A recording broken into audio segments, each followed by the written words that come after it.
Bon, voilà, on a quelques petits détails techniques. Alors, donc la science, elle a son vocabulaire, son code, parfois très érudit. Alors, mes propos, ceux de mes collègues, c'est aussi de faire de la vulgarisation scientifique, essayer de diffuser des connaissances scientifiques au plus large et au public concerné. Alors, je vais vous raconter l'histoire de cette aventure scientifique entre la Sorbonne et l'Université de Kyoto, qui a débuté en décembre 2013, donc il y a 5 ans exactement, lorsque je rencontre le professeur Matsuzawa par l'intermédiaire de ma collègue Claudia Souza, et qui est décédée quelques mois plus tard à la suite du début du projet, qui était la première primatologue portugaise formée à l'Université de Kyoto. Je l'avais rencontrée en 2011 et on avait longuement discuté pendant plus de 2 ans sur comment introduire des technologies de la primatologie dans le monde du cheval et notamment de l'éthologie. Mon idée de rencontrer Matsuzawa, que je connaissais à travers ses travaux, et notamment un test qu'il a mis au point dans les fin des années 70 et qui m'avait beaucoup impressionné, c'est le test des suites numériques aléatoires masquées avec écran tactile. C'est-à-dire que le chimpanzé était capable de classer des nombres dans un ordre croissant et jusqu'à 19 nombres aléatoires masqués. Et il a démontré que le chimpanzé avait une très grande capacité de mémoire, bien supérieure à celle de l'homme. Alors tout à l'heure, après nos interventions, on a créé un mini-laboratoire dans la salle à côté, et on va vous montrer comment fonctionne un laboratoire avec les chevaux et les chimpanzés. Alors, mon approche a été surtout d'étudier le rapport entre l'homme et le cheval à travers l'étude des équitations, les équitations en Europe, et notamment l'équitation dite savante, cette équitation qui apparaît au XVe siècle en Europe, ou en tout cas de manière codifiée. Et j'ai essayé de trouver le pont entre les études, les interactions entre l'homme et le cheval, et ces tests chez les primates. Et j'avais été intrigué, puisque en 1913, un mathématicien, un professeur, un instituteur spécialisé en mathématiques, avait éduqué un cheval, selon lui, à manipuler des nombres, à faire des multiplications, des divisions, des calculs. Et ce cheval est devenu très célèbre en Europe, et notamment en Allemagne. Et ce cheval s'appelait Hans. Hans, le cheval qui savait compter. On est dans 1913-1914. Et une collègue philosophe, Vinciane Desprez, a refait un livre en français qui s'appelle Hans, le cheval malin, le cheval mathématicien. Et donc j'ai fait le lien entre les exercices, entre guillemets, mathématiques des chimpanzés de Matsuzawa et cette expérience qui a échoué, puisque des psychologues en 1913 ont démontré qu'en fait c'était une falsification, que le cheval ne savait pas faire de division ni multiplication, c'est qu'il répondait à des signaux très infimes sur le visage du dresseur. Donc quand le cheval faisait 1, 2, 3, et il y avait un petit signe invisible, et le cheval s'arrêtait. Donc en fait il ne savait pas compter. Donc en fait, les psychologues de l'époque ont condamné Hans, le cheval qui savait compter, qui finalement ne savait pas compter. Cette histoire, je me suis documenté et j'ai voulu poser le problème d'une autre manière. Les chevaux ont-ils réellement des aptitudes mathématiques? Pourquoi cette question-là? Mais parce que, en fait, en équitation savante, nous faisons de la géométrie. Puisque l'équitation savante est fabriquée, a été imaginée à partir de formes géométriques dans le manège, et notamment 2 formes géométriques fondamentales, le carré et le cercle, et il y a eu des grandes discussions sur fallait-il dresser le cheval par le carré ou pour le cercle. Et donc, pour éduquer un cheval aux formes géométriques, il se trouve que le cavalier envoie des signaux sous des formes, ce que j'appelle selon des règles combinatoires, c'est-à-dire que des signaux sont envoyés par les mains, les jambes et l'assiette, et cette combinatoire, c'est de la mathématique, elle se fait selon des règles grammaticales très précises. Puisque s'il n'y avait pas une harmonie géométrique et mathématique dans le langage des aides du cavalier, on ne pourrait exécuter des formes géométriques dans le manège. Partant de ces hypothèses, j'ai demandé à Claudia, peut-on mettre un cheval devant un ordinateur selon les tests du professeur Matsuzawa? Elle me dit, je ne sais pas. tu envoies un mail. Le mail est parti en juillet 2013. 24 heures plus tard, le professeur Matsuzawa me dit « L'idée est bonne, on se voit au mois de décembre au Muséum d'Histoire Naturelle. » Et je lui explique pendant 1 heure que je souhaitais faire revoir le dossier de Hans le cheval qui savait compter de 1913. Il m'a dit « D'accord, on va le faire. » Et là, j'ai découvert, et donc je vais vous montrer ça à travers le diaporama, j'ai découvert que la primatologie japonaise a débuté d'abord avec l'étude des chevaux. Et on ne le sait pas, mais l'éthologie équine a été pionnière, les Japonais ont été pionniers dans la définition des méthodologies de l'éthologie équine dans les années 1945, et notamment en Mongolie. Après la Deuxième Guerre mondiale, Imanashi Kinshi, qui avait débuté l'étude du comportement des chevaux en Mongolie, part au Japon, et au sud du Japon, va découvrir des chevaux semi-sauvages, et va les étudier, et les abandonnera au bout de 2 ans pour se dédier entièrement aux macaques japonais. Et c'est dans l'île de Toi, au sud du Japon, qu'ils vont développer une théorie fabuleuse de la primatologie, une autre primatologie, notamment l'idée qu'il existe des cultures animales, c'est-à-dire qu'il y a transmission culturelle chez les macaques japonais. Et il abandonne définitivement le cheval.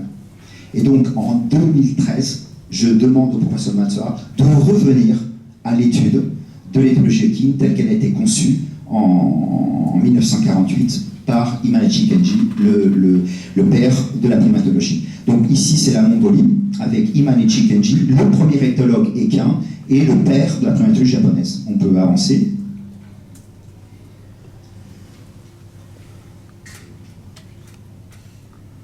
Ensuite, il quitte la Mongolie pour aller dans une presqu'île, la presqu'île de Toi Peninsula, donc avec les chevaux japonais.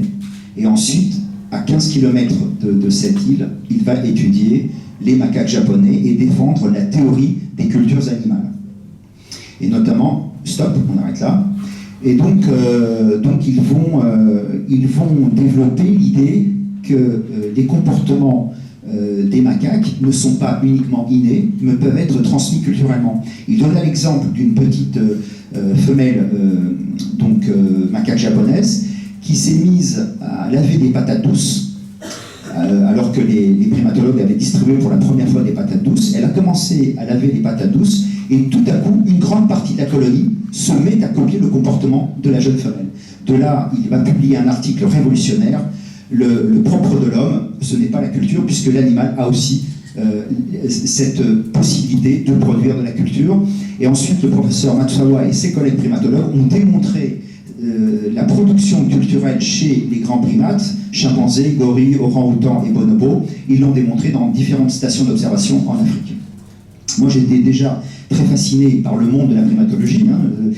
On ne vient pas à la primatologie comme ça. J'avais déjà lu énormément d'ouvrages en parler, des ouvrages sur le cheval.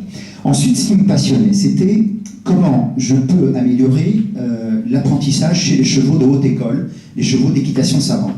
C'est-à-dire que je ne trouvais pas de réponse dans le milieu professionnel et dans le milieu scientifique, des réponses à une question que je me posais, donc cette question de la géométrie et de la mathématique chez le cheval, et aussi l'idée comment mieux optimiser l'apprentissage chez le cheval d'école. Il existe-t-il de nouvelles méthodologies pour rendre notre équitation beaucoup plus efficace du point de vue de la cognition et de l'intelligence et du comportement?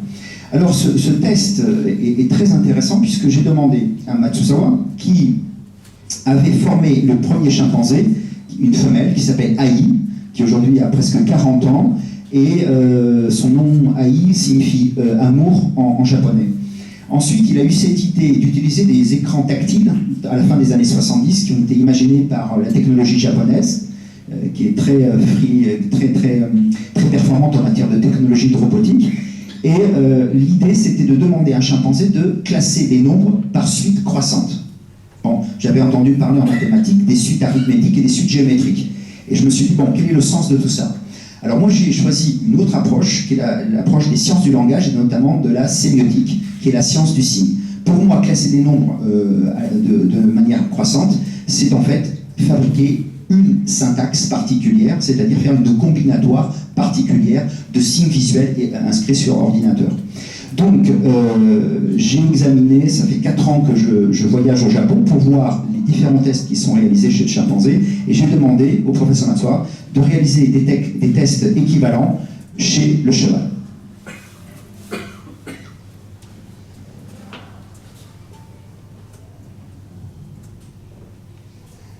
Voilà, le laboratoire de Kyoto, à Inuyama, dans la très célèbre ville des temples Kyoto, dispose d'une vingtaine de chimpanzés qui sont entraînés 5 jours sur 7 à tester différentes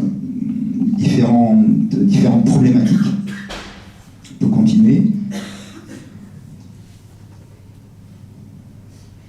Voilà un laboratoire. Donc les chimpanzés rentre volontairement, je dis bien volontairement, il n'y a aucune pression pour que le chimpanzé rentre, et on va lui enseigner ces tests. Vous pouvez arrêter sur ces tests. Voilà. Donc, pour résoudre ce problème des chevaux mathématiciens, il fallait prendre une méthodologie en sciences du langage. Cette méthodologie, c'est la sémiotique, et la sémiotique a 3 dimensions.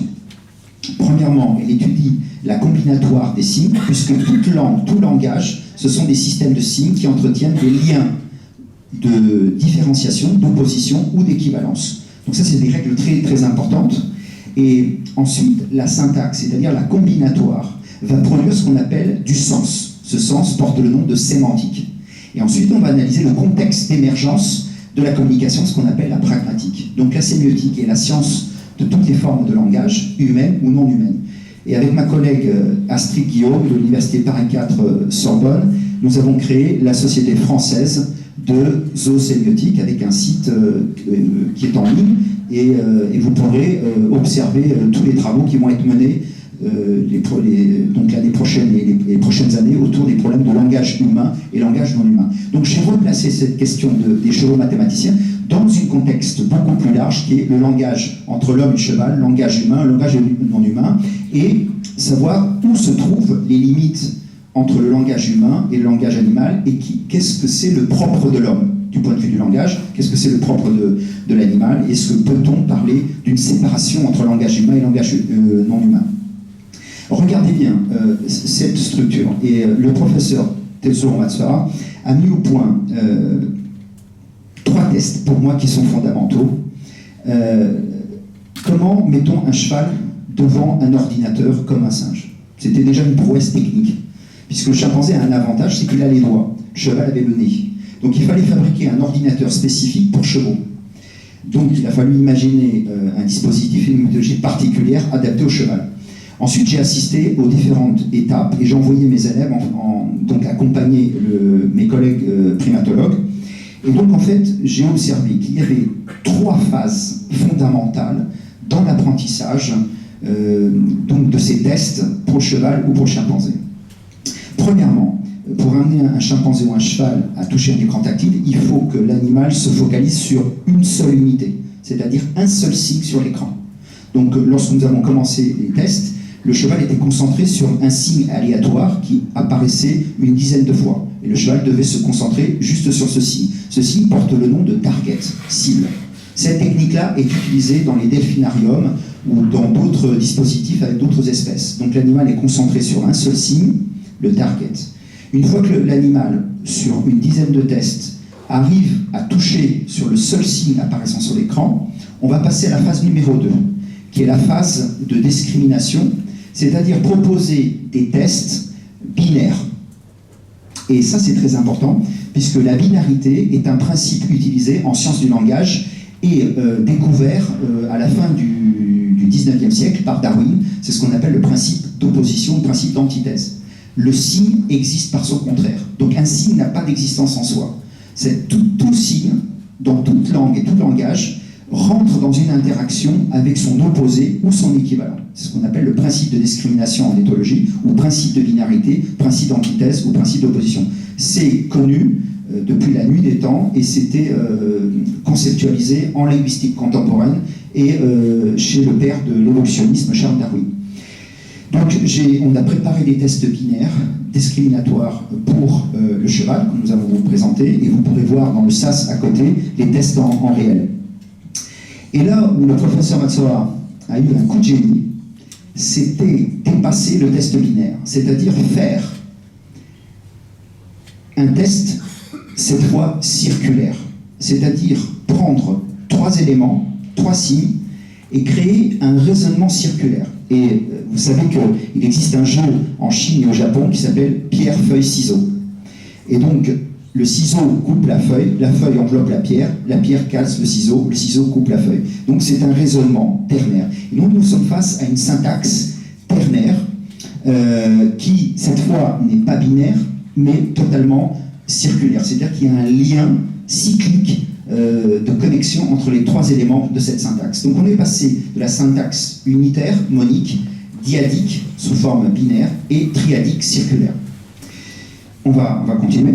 Donc là, on commence à raisonner en termes de mathématiques, mais de mathématiques géométriques et combinatoires. Donc on va arrêter. Donc, alors, notre programme scientifique a été défini selon 3 axes. Le premier axe a été défini par Renata, c'est-à-dire observer les comportements naturels des chevaux pour comprendre leur comportement, mais aussi leur forme de langage. Pour, plus tard, mieux comprendre le langage entre l'homme et le cheval. Moi, j'ai essentiellement travaillé sur l'interface en équitation, soit à monter, soit à cheval. Et lorsque j'ai vu ces 3 étapes de cognition, monique, diadique et triadique, par 1, par 2, par 3, j'ai retrouvé le même principe, c'est chez François Baucher, le grand maître français de l'équitation classique. Il avait donné 4 règles. Comment dresser un cheval? C'est par les 2 mains, les 2 jambes et l'assiette. Et tous les cavaliers savent, main sans jambes, jambes sans main. Pas de jambes, pas de main, ce qu'on appelle la descente de main, descente de jambes. Et main et jambes et assiette, qui portent le nom d'effet d'ensemble. Et bien ça marche. Lorsque vous faites pas de main, pas de jambes, vous vous retrouvez sur l'assiette du cheval. Donc vous êtes sur une structure monique. Donc les signaux sont envoyés uniquement par l'assiette. Donc un signal unique par l'assiette. Si vous faites main sans jambe, jambe sans main, vous êtes dans une dynamique duale.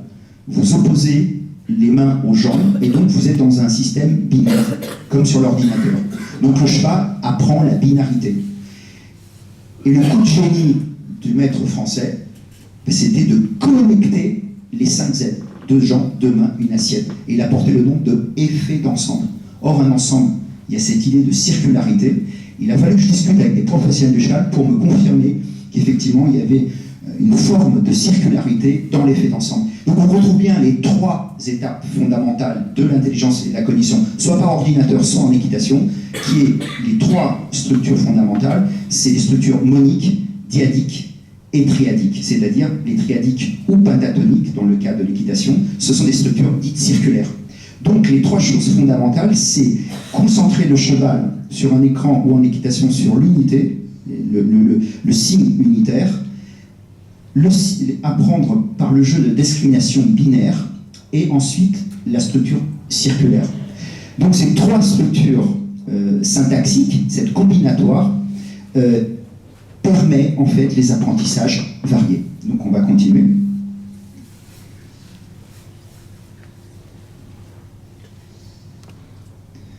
Donc voilà le test. Donc le test discriminatoire, on va arrêter là. Nous allons publier très prochainement le 2e test fait sur écran. Voilà, on arrête là. Maintenant, on revient en arrière. Donc voilà les tests qui ont été proposés aux chevaux. Ce sont des tests binaires assistés par ordinateur. Et donc, le premier test... Voilà, top. On arrête là. Donc le premier test des lettres et des formes géométriques, c'était la première phase. L'article a été publié dans la très célèbre revue à Londres, Biology Letters. Et donc le cheval, le premier test qui a été fait sous forme binaire auprès du cheval, c'était de savoir s'il avait la même acuité visuelle que le dauphin ou le chimpanzé. Et les résultats étaient assez équivalents. Le 2e test que nous avons imaginé, c'était une forme de réponse au problème de 1913, le cheval sait-il compter. Et donc on a présenté des paires de dominos, et on a entraîné le cheval à identifier le domino qui contient le plus de points. Et les résultats vont être présentés avec beaucoup de réussite. Et donc, on va comparer ce test-là avec le cheval et le chimpanzé. et donc savoir est-ce qu'il a la notion de dénombrement. Est-ce qu'un cheval est capable de dénombrer des points dans un domino. Troisième, la suite.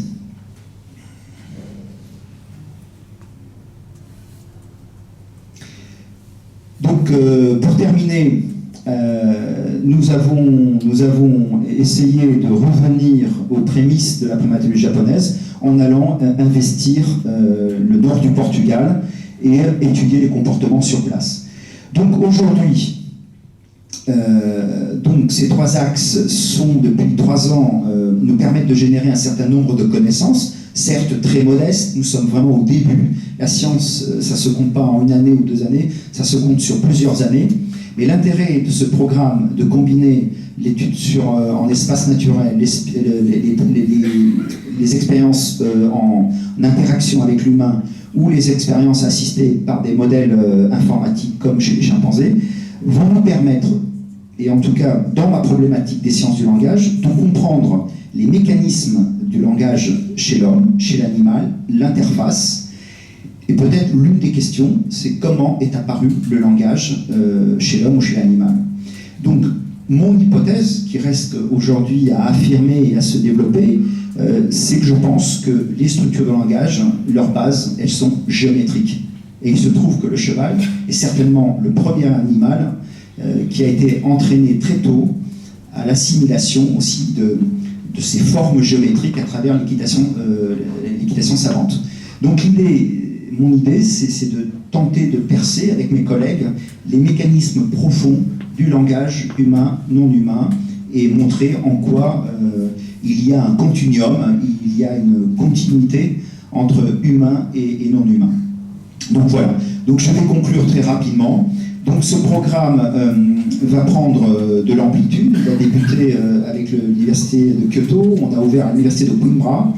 Nous sommes aussi maintenant en train de travailler en sciences humaines avec l'université de Valence. Et l'idée avec Chantilly, c'est de développer un programme beaucoup plus large qui soit fructueux, à la fois pour les scientifiques, mais aussi pour les professionnels de l'équitation. Voilà. Je vais donner la parole au professeur Matsusawa qui va faire un résumé du programme qu'il mène aussi avec les chimpanzés et les chevaux.